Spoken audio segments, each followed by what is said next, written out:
வணக்கம். Evening snacks rava laddu.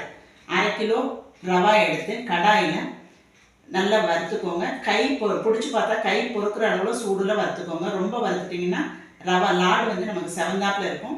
அதை ஆற வச்சு நான் மிஷினில் திரித்து வச்சுருக்கிறேன். 200 கிராம் ஒயிட் சுகர் எடுத்து பொடிச்சு வச்சுருக்கிறேன்.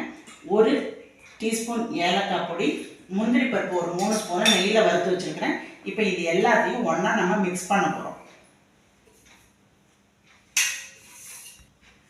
இப்போ எல்லாத்தையும் ஒன்றா நம்ம கலந்துட்டோம்.